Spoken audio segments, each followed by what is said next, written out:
Hello and welcome back to Lyre. We will be continuing where we left off, which, if you recall, is after having the conversation with the king and the prince. And yeah, so let's see what happens after that. It's been almost a week since I've woken up. The weather gets colder and colder every day, and I find myself yearning for a warm bath every morning when I wake up. The past couple of days have been pretty relaxing to say the least. I've had plenty of time to work on preparations for the ball, and I've been taking it at a nice pace. Well, a pace that's nice for me at least. All I really have to do is make sure that the resources are readily accessible, and calculate the cost of everything. I mean, there's more to it than that, but that's the gist of it.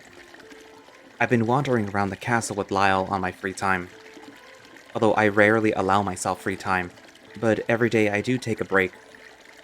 He's been very good company the past couple of days, and he's been showing me around. We haven't gone into the city yet, but I've been able to explore most of the castle. Lyall has managed to cause my inner child to break out, as we laugh and joke while walking through the halls. It's funny how he's supposed to be my guard, yet so far he's been my glorified guide. I do appreciate the assurances though. Having someone there to keep me company and show me around is really nice. It's a good thing that we get along. I'd hate for this whole thing to feel too professional. The other day, he took me up to the tallest tower where we could see the entire city and fjord. His fur was blowing in the wind, and he had the dreamy look in his eyes. I've spoken to Raynor a couple of times. I'm not too sure how I should feel about him. He's very kind and seems to have his wits about him. There's still something very intimidating about him, though. At the beginning of every interaction with him, I start feeling things out, anxious. But then he manages to completely change the mood of the room. I guess he's just a big, friendly guy. I've ran into Andreas a few times during the week. He hasn't really paid me much mind aside from the occasional greeting, and I honestly prefer it that way.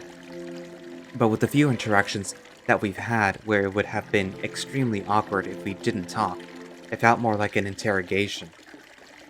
He's constantly asking me questions about Aaron. I have a feeling that he doesn't talk with people much. I also feel like the more I avoid him, the better. And then there's Leif. I haven't seen him much.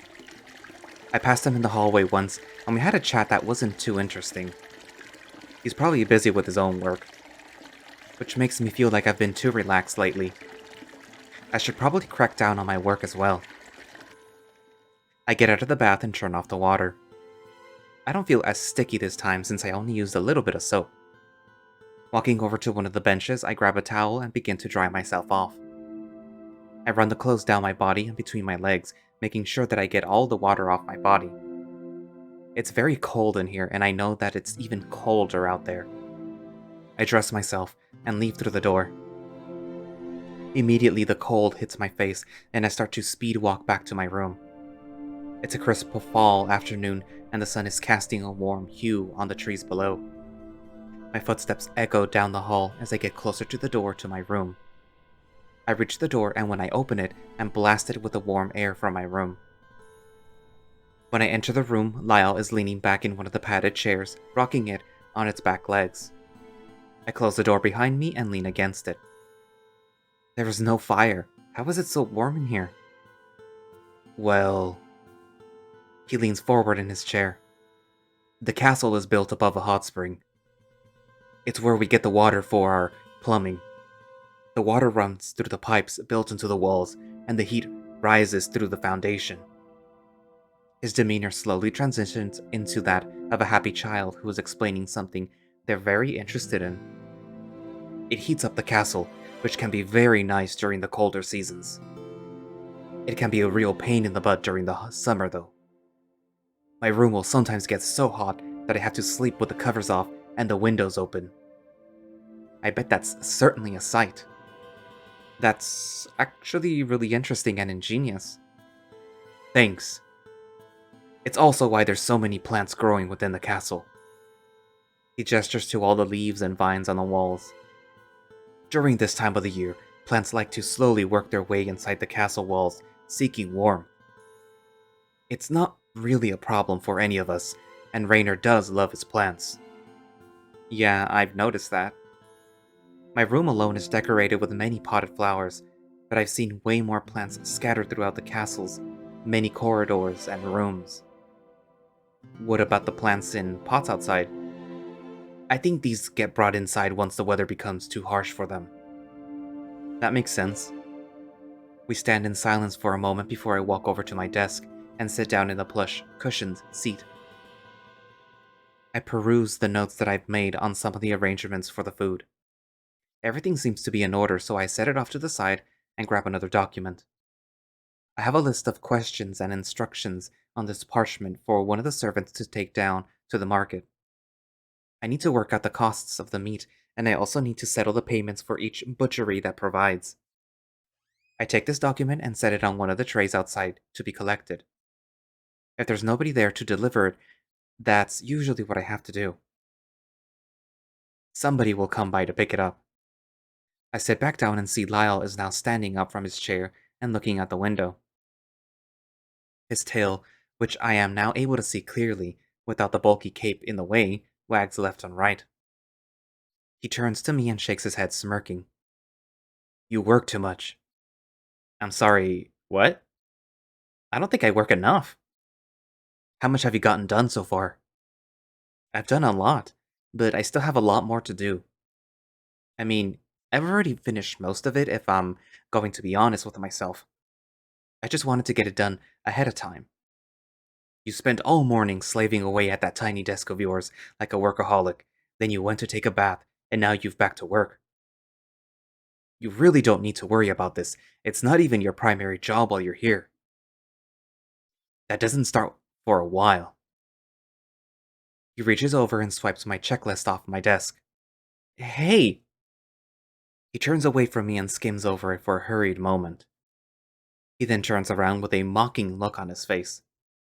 Most of this is already checked off. That's only one of the lists. He swipes the other list gracefully and holds it in front of his face. This one is almost complete too.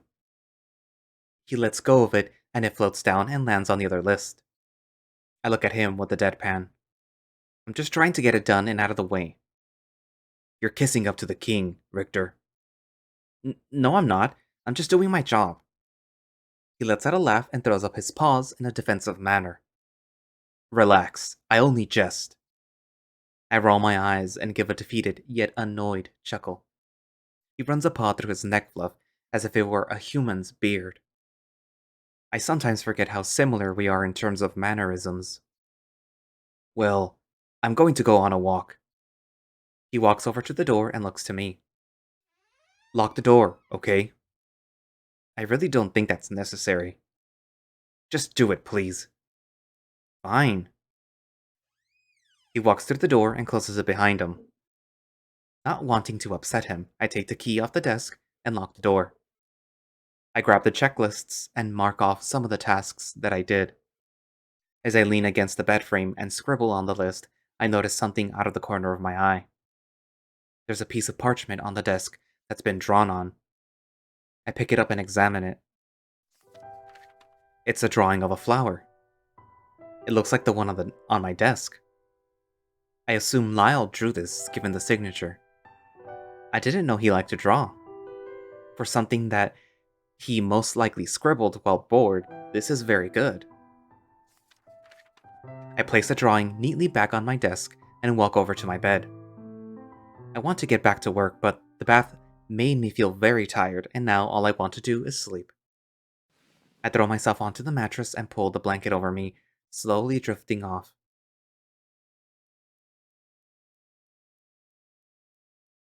The hallway floor feels cold beneath my feet. I'm outside of some room. It, it looks like the entrance to my room, but there's something different about it. It feels like some sort of twisted version of my room. There's no windows in the hallway, and I'm further into the castle. My hands don't feel like my hands either. I feel like a different person. I try the door, but it's locked. There doesn't seem to be any other doors in sight. With this, I begin to walk down the hall. There's no other doors from what I can see. The corridor just seems to stretch on endlessly. As I walk further and further down the dimly lit hall, I can feel chills running up and down my body. The temperature seems to drop every step I take. My steps become a bit stumbled as the hallway starts to twist. I regain my balance and keep pushing forward. Am I going the wrong direction? Was I maybe supposed to go the other way? I don't really think turning back is the best idea, especially since I've come this far. There's no turning back now. Finally, I reach the end of the long and twisted corridor. There's a long archway that leads to a set of spiral stairs. I look behind me and the hall is so twisted that further down the corridor, the floor is where the ceiling should be in relation to where I am standing. There's something else. A figure is walking towards me from where I came. They are very far off, and I can't make out who they are from this distance. From my perspective, they're upside down. Or are they right side up? Either way, I'm curious and don't want to be alone in this odd situation, so I wait for them. After a few seconds, I realize that they aren't getting any closer. It's as if they're walking in place. Their presence starts to unnerve me, so I give up and step through the archway. I take my first steps down the stairs, holding on to the banister. As I go on, I start to shake from the cold. My whole body is freezing. After it feels like I've descended about 3 floors, I come across a figure on the staircase. They're facing away from me, with their hands behind their back. I want to move forward and approach the figure, but I'm frozen in place. My body wants to keep going. The figure moves. They begin to walk up the stairs, backwards. First one foot, then the next. It's not like they're moving in reverse. The way that they're moving looks like they're actually walking up the stairs backwards. I don't really have much time to contemplate this, however, as I find myself stumbling up the stairs. I don't know what is going on, but I have a very bad feeling about this. The figure starts to pick up the pace. Each of their footsteps loosely slaps against the slabs of stone. I miss one of the steps on my way up and trip, barely making it far enough to gain distance. I turn around just in time to see the figure bent backwards and looming over me. Bye. I jostle on the mattress, feeling like I was just jabbed in the sides. I hear a knock at the door and instantly mutter out a response in a confused and tired tone. Yes? Richter, please open the damn door. I muster my strength and rise out of the bed, trying not to let all the blood rush to my head. Alright, I'm coming. I straighten out my clothes and quickly fix my hair. The key is lying on the desk where I left it. I pick it up and unlock the door. Lyall stands in the doorway, panting, slightly trying to catch his breath. Lord Kadaj is here. Huh? The ambassador from Dries. He's here. How long has he been here? About half an hour, I think. He was heading to the throne room with Raynor. I passed him in the hall while on my walk, and he asked me to come and get you. How long was I asleep? You were asleep? Yeah. I thought you were supposed to be working. I was working, I can't really think of an excuse, so I cut myself off and sigh in defeat, while he smugly smirks at me. You were asleep for about 30 minutes, I'd wager. Tidy up and make yourself look a bit more presentable. I touch my forehead with my hand and realize that I was sweating. Okay. That nightmare was incredibly bizarre. I've never had a cryptic nightmare like that before. I've been getting them a lot lately. Actually, they started after I got here. Why can't I go back to having night dreams, like that one where I was flying? I grab a towel from the dresser next to my bed and dunk it into a bowl of cold water. I run it over my face and around my neck. Then I straighten out my clothes and fix my hair. How do I look? You look great. Nice. He gets to the door and holds it open for me. Thank you. You're very welcome, my lord. Please don't. I was pleased with how good the cold water from the towel felt on my face. Stepping out into the cool chill of the afternoon makes me regret doing it, though. My face feels like it's going to freeze up and crack like porcelain. Follow me, the throne room is this way. He leads me down a flight of stairs at the end of the hallway. I notice that there are a lot of plants growing on the walls the further we go. I can hear the leaves crunching underneath my shoes. We're further away from the outdoor hallways and getting closer to the inside of the castle. It's a lot warmer and I enjoy the feeling of the fire coming from the torches above. Lyall turns a corner, leading me down another hallway with a considerable amount of flowers and leaves adorning the walls. I assume the vitality fire coming from the torches is what's keeping these plants alive. I watch his large, poofy tail swish back and forth as he walks ahead of me. He has a funny way of walking where he puts a lot of the movement in his arms and shoulders. We arrive at the large archway and Lyall steps to the side, gesturing for me to walk through. What I see next is the most marvelous room that I have ever laid my eyes on. It's not much in terms of size, but it feels like something out of a dream. Large, golden-tinted windows line the walls, casting light onto the floor. The entire hall is teeming with life. Patches of grass and plants are bursting out of the foundation, and golden flowers grow off of them like spots of sun. The main attraction, however, is a peculiar sight at the very end of the hall. The ground has burst through the platform, and a grassy patch has taken its place. On top of this is a large tree stump that has been carved into a massive throne. Cushions line the seat, and the golden crest of Tigron sits atop the back of the throne. I see lyres, banners lining the walls with the Oisian family crest upon them, and a large green rug leading up to the throne. Lyall and I begin to walk down the hall, with me taking the lead. Raynor is standing with his arms behind his back at the end of the hall, speaking with who I assume to be Lord Kadaj. Even from here, I can tell that he is a feline. The pointed ears and tail give it away. I can't name what species he is. It's definitely not a species that I've ever seen, and I'm not very good with that sort of thing anyway. He's about my height and maybe just a bit taller, and he's wearing a sharp green outfit with a smug attitude. His fur pattern is very intricate, and his ears have fluffy tufts coming off the ends. The feature that stands out the most, however, is his eyes. They are large, cat-like eyes, and they shine like emeralds. His tail slightly whips to and fro with a lazy manner. Raynor notices me approaching and turns in my direction. Ah, there he is, our royal financial advisor. I give him a nod and a smile as I approach. My apologies for being a bit late. I was not very prepared. Lyall forces himself to hold back a laugh.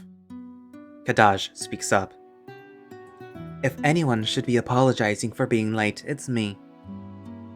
I'm now close enough that he reaches out a paw. Please allow me to properly introduce myself. I am Lord Kadaj of Draws. I take his paw and shake firmly. It's very nice to meet you, Lord Kadaj. I'm Lord Richter of Erin, and this is Lyall Reed, Captain of the Royal Guard. It is a pleasure to make your acquaintance, Lord Richter and Lyall Reed. King Raynor has mentioned you quite a bit. I look to Raynor, and he looks at the two of us. All good things. It's true. We were just exchanging stories. I was telling King Raynor the story of why I was delayed. What happened? He breathes in and begins to explain. We were making our way through the canyon pass when we were set upon by bandits. My soldiers fought bravely, but we were out of our element and easily cornered. That sounds terrible. My men fought them off, but they stole our carriages and carts, riding off, leaving us stranded. There weren't too many casualties, thankfully. But we were stranded in the canyons with no food or water. It took us about a day and a half, but we finally came upon an outpost. I sent a letter to Draws and made sure that the outpost would be compensated for their horses, carts, and supplies we borrowed. After that, we made it through the rest of the canyon pass and up to the northern run. He pauses, and we let this revelation sink in. Something needs to be done about those bandit groups south of the glade. It's bad enough that they prey on travelers, but now they're directly attacking royal officials. He turns to Kadaj and nods his head. Rest assured, I will do what I can to resolve this issue. My advisor and war minister is away on a sensitive diplomatic mission, and I estimate that he will not return for a couple of weeks.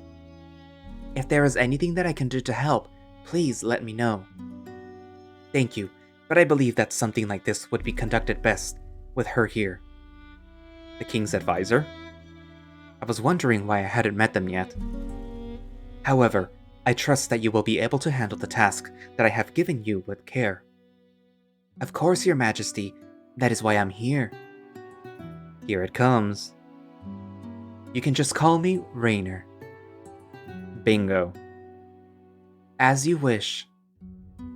A silence falls over the Golden Hall, and before we can let it get too awkward, I speak up. An avalanche wiped out half of my entourage and I was wounded for a couple of days. Really? Yes. That's a bit blunt. He's right, I should have went about that better. I'm not very good at telling stories. My apologies, I haven't really had a chance to tell anyone yet. How's that? Well, when you're knocked out for 4 days, everyone seems to find out before you do. It takes him a moment, but Kadaj lets out a short, loud laugh. You're very clever. He gives me a curt nod and a smile. People always tell me I'm too clever for my own good. Don't worry, I think it's a good type of clever. Thanks. I don't trust this cat. I give him a smile and turn to Raynor. So, this is the throne room? Raynor turns in the direction of the throne, biting his lip. Yes, this is my throne. It's a very handsome chair. Yes, but not as comfortable as one would think. Some say that it's the source of all life in the kingdom. It looks like it. I gesture around the room and out into the hall. Raynor chuckles. Yes, well they also say that the water from deep under the ground is what gives this area life. The tree was cut ages ago, but it still continues to thrive. And yet it never reaches its true potential. Andreas announces his arrival by walking through a door behind the throne. I take it you've finished your classes?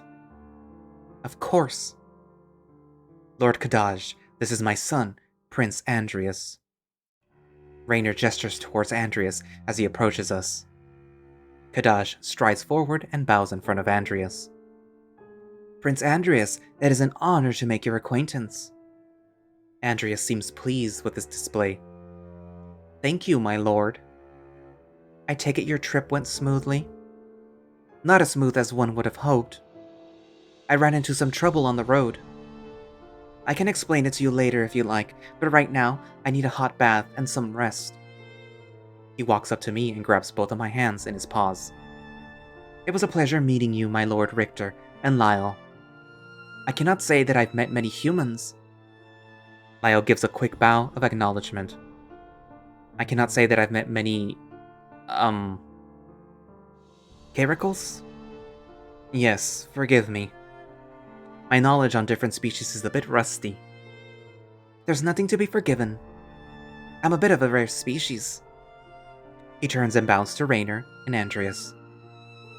It was very nice meeting you, Raynor and Andreas. I'll take my leave.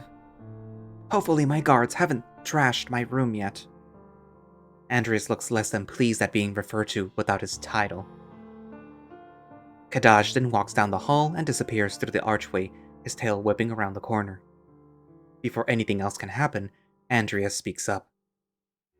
Lord Richter, I'd like to have a word with my father alone, if you don't mind.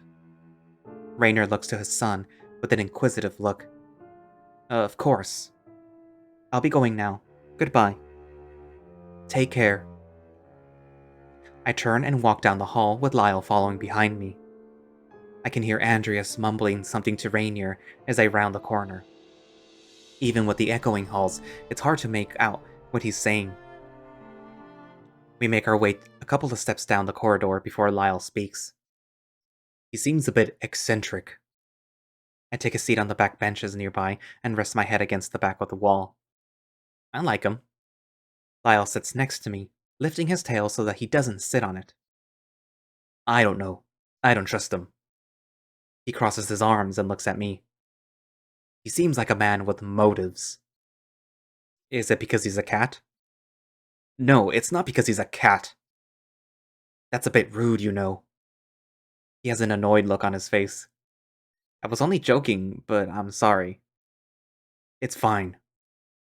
I actually enjoy cats. They're good at making conversation. As we talk, I notice two guards walking down the hallway with their helmets under their shoulders. One is an eagle who looks to be in his late 30s, and the other is a large bear with a braided beard. They're wearing the same type of armor as Lyall. When they get close enough, the bear nudges the eagle, looking in Lyall's direction. He whispers something in the eagle's ear, which makes the eagle chuckle. They get closer, so I decide to stare at the wall and pretend I'm lost in thought. Lyall watches them as they pass. Gentlemen. Captain. They both say in unison, one a bit more begrudgingly than the other. Lyall gives a nod, and they both continue moving down the hallway. I wonder what that was all about. As I was saying. He bends over, resting an elbow on his knee, and begins to speak in a more hushed voice. You can't just blindly put your trust into people like him. I know that. I never said I trusted him. I just think he seems nice. And what do you mean by that? By what? People like him. It's not like that. I meant ambassadors and diplomats. I give him plenty of time to let those words settle in before talking. Lyall, I'm an ambassador. Yeah, but I mean, you're not. You don't. I trust you, though.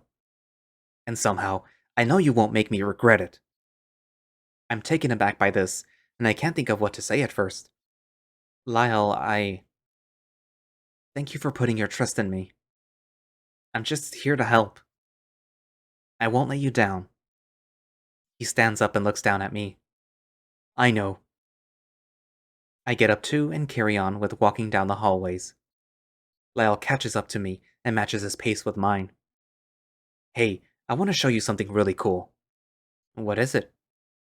You'll see. Follow me. I want to dispute this at first, but I shrug my shoulders and follow him down the halls. We stroll down a corridor overlooking a courtyard, and up ahead there's an exit that leads outside. Lyall picks up his pace, practically speed walking. He reaches the archway and turns around, standing there, waiting for me to catch up. I reach the opening and look outside. Pretty, huh? The cold fall wind lightly whips my face, and I'm found staring at a beautiful garden. Smooth, round stones and berry bushes line the dirt path. Each berry is red and shining, almost as big as cherry tomatoes. The entire garden is surrounded by stone walls and large, thick trees. This place feels more natural than most gardens, like a serene sanctuary. Birds chirp, and wind blows through the trees, causing leaves to dance to the ground. Towards the center is a pond with a fruit tree. The fruit tree has round, pink fruit growing on it. Some of the fruit has fallen to the ground next to the pond, and at the base of the tree. The pond has a strange green glow to it, as if there are lights at the bottom. It's absolutely beautiful. Oh, wow. Welcome to my favorite place in the kingdom. It's beautiful out here. And it's also a really nice day. The weather usually fares better this time of the day. He's right, the cold isn't that bad with the sunlight basking on my skin. I guess I should enjoy moments like this before the weather becomes too unbearable. Oh, here! We walk over to one of the berry bushes and he plucks one of them. Try one of these. Oh, I take the berry and put it in my mouth. I take a bite out of it and instantly it bursts with flavor in my mouth. It's not necessarily the best taste, but it feels good. The berry was cold, which is good because I like cold fruit. Hmm, that was pretty good. A smile breaks out on his face as he plops a berry in his mouth. Yeah, they're really good. Rainer absolutely loves them. Really? Yeah. Sometimes he takes walks through the gardens and picks berries to bring to his room in a basket. They grow really fast, so we usually have plenty. Also, all the fruit in the garden is unaffected by winter, so we don't have to worry about them. That is actually really cool. Now that he mentions it, I was wondering why the fruit was still on its trees, especially since it's snowed a couple of times while I was here. Of course, it wasn't enough snow to be bad. It snows much more up the mountains. Thinking about the snow in the mountains causes me to think of the avalanche. I try to push it out of my mind, but a horrible feeling begins to overwhelm me. What's wrong? It's nothing. My mind has just been racing lately. I don't know, sometimes I catch myself talking to people, but I'm not even paying attention to what I'm saying or what the other person is saying. Does that ever happen to you? Hmm. Yeah, sometimes. But that's not what's bothering you, is it? How could you tell? I may not be the sharpest knife in the drawer, but I'm good at being able to tell when someone is lying. Is that why you don't like Kadaj? Well, I guess. The problem with him, though, is that I couldn't tell whether he was lying or telling the truth. And in my opinion, that's worse. Now stop changing the subject. What's wrong? I clasp my hands together in front of me and continue to walk down the path at a slow pace. I just... My thoughts have been going to dark places recently. I've been trying to push them out, but they keep resurfacing. What are these thoughts about? Well, so much has happened recently. A lot of it happened while I was out, so it feels like it's happening too fast. By the time I have woken up, after being knocked out for so long, the survivors have already left for Earring. I don't even know who died. Did did I know them? Then my mind starts racing with more thoughts of what happened. I've never really been bothered by something like this before. I fiddle with one of the buttons on my vest as we walk. I don't know why, but death has never really bothered me that much. Sometimes I feel like I'm forcing myself to act shocked or sad. Growing up, people close to me or people I knew would die all the time. I guess that I'm just numb to it. Or I was. This time it's different. With each passing day, the guilt gets worse and worse, and I take a moment to catch my breath. I just miss home, I guess. As childish as that sounds. I throw one of the berries to the side of the path in anger. That's not childish. Yes, it is. I know he's right, but I just feel so stupid right now.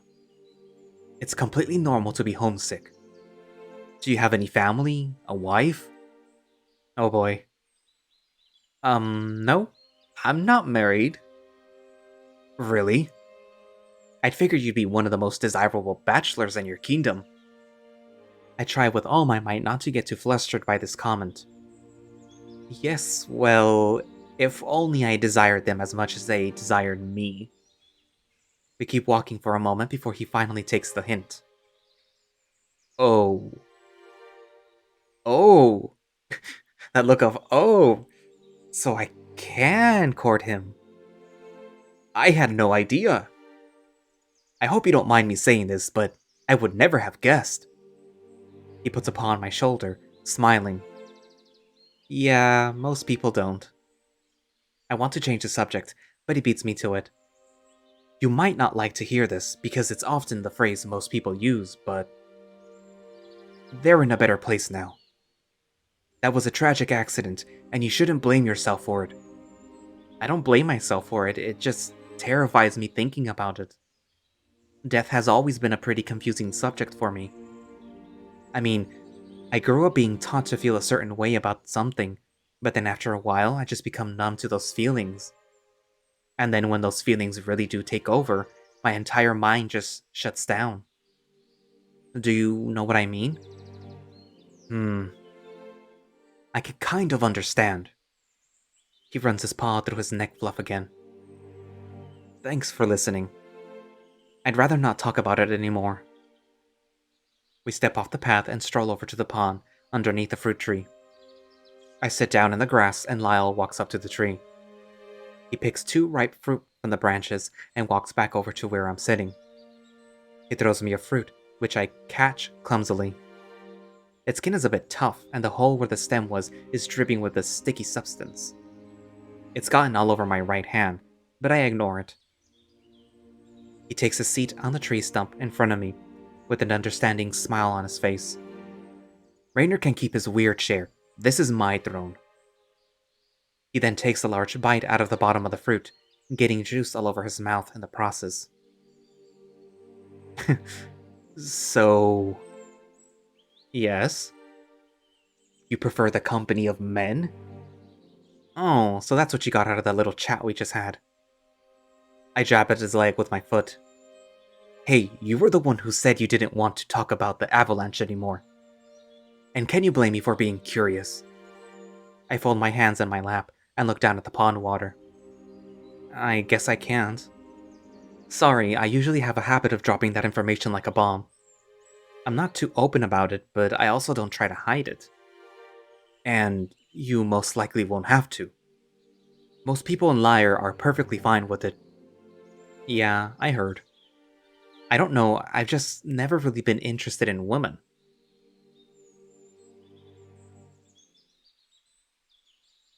Neither have I. He shuffles his feet on the ground and looks at the fruit in his paws. Wait, really? Yeah. I mean, growing up I thought I liked girls, but as I got a bit older, I realized I didn't.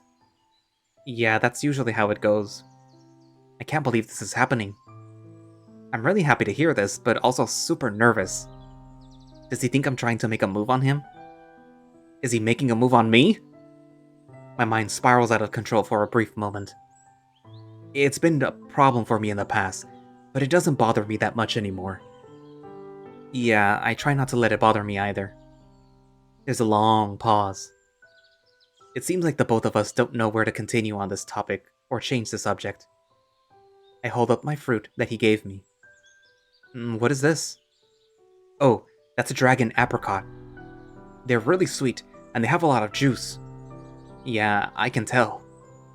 I point to his muzzle, which confuses him for a second. He goes to lick it off, but completely misses. He then sticks his tongue out at me. Oh my god, are you bleeping? Don't do that. Please stop. I turn your tongue orange. I chuckle at his silly display, and he laughs too. He's right, they do turn your tongue orange. I take a bite into mine, and my mouth bursts with flavor. I don't really enjoy the texture that much, but its pros outweigh the cons. This is really good. Yeah, just watch out for the seed in the middle. I look down, and sure enough, there's a seed exposed from my bite. We continue to eat and talk as the sun slowly sets over the mountains. After a while, we head inside the castle and make our way back to my room. I have a question. Ask away. Why aren't you wearing your armor? Oh. Today is my 23rd birthday. I get the day off. Why didn't you tell me? Because it's not really that important to me. And I wanted to spend the day with you without it being too extra. I wouldn't have spent all morning doing work if I knew that it was your birthday. Richter, honestly, it's fine. I enjoy being able to relax. Plus, the armor is a real pain in my shoulders. He rolls his shoulders back and smiles. Getting on the topic of Lyall's armor causes me to remember those guards we saw outside of the throne room. Hey, Lyall? Yes, Richter? Do you remember those 2 guards whispering about us in the hallway? He takes a moment to answer. Yes? What do you think that they were talking about? Richter, I think they were talking about me. They think that I'm your lackey. He looks down at the ground with a frown. But you're not. You were just assigned to be my guard. It's a bit confusing though, don't you think? The captain of the royal guard was assigned to guard an ambassador, when he should be guarding the king. Raynor appointed me as the captain for certain reasons that he feels he doesn't need to justify. And the other guards are confused by it. Well, what do you think? He picks a leaf off one of the vines and examines it. I trust our king's judgment. He's very wise and has plenty of experience. I believe that he chose me for a reason. My ability to command, my mentality, my youth, whatever it may be. And he assigned me to you because... well, I don't know. But there are other guards with much more experience who can protect the king and the prince. And I like being your guard. He looks down at me with a smile. I like it too. We arrive at the door to my room, and Lyall opens it. Richter? Yes? I know that you're pretty open about it, but I won't tell anyone about what we talked about earlier. Oh, thanks. I don't really care if you do, though. Okay, just... can you promise me something? Sure. Please don't tell anyone about what I said. Of course. Thank you. I step inside and lean against the doorway. Good night, Lyall. Good night. He takes off down the hall at a slow pace. As he walks down the hall, I hear him yell back to me. Don't forget to lock the door! I know. I yell back to him. Happy birthday! He turns around, ears red, giving a shy smile. Thanks. He walks off with his tail wagging. I close the door behind me, lock it, and take off my clothes. The blankets on my bed are nice and warm due to the natural heat. I slowly drift off to sleep, thinking about Lyall.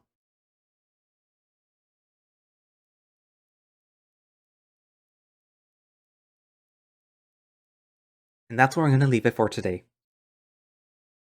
Hopefully the mouse didn't show up throughout the whole video. Anyways, so yeah. That was a nice little surprise learning that it was Lyall's birthday and that little revelation. I mean, obviously you kind of expected some bit of, like, oh, I'm gay too. You're gay? Oh. But yeah. Oh my god, I have nothing against bleeping. I just have something against like an artist that made that kind of his thing. And yeah. Anyways, ah, we also got to meet the other ambassador from Dryers, Kadaj, the cat with the pointy ears and the ear tufts. Kind of reminds me of TJ, but TJ is a lynx and this guy is not a lynx. But anyways, yeah. Very suspicious cat. I'm assuming he has an agenda of his own, and perhaps the whole, oh, we're late because we were, besieged by bandits or whatever, is maybe not completely true. But we'll have to see what happens as the story progresses, because I'm waiting for the other shoe to drop with the story. Because apparently there's liars involved here. Get it? Liars. Like the instrument. But yeah, anyways, what did you guys think? Do you trust the cat? Do you trust Lyall? Do you trust the king? The prince? Anybody? Anyways, thank you all for watching / listening. If you would like to play Lyre yourself, there will be a link down in the description. If you would like to support the project, there will be a link down for the Patreon. And if you would like to follow the creator, there will be a link down for that. And I guess that's it for now, and I will see you guys in the next episode. Bye-bye.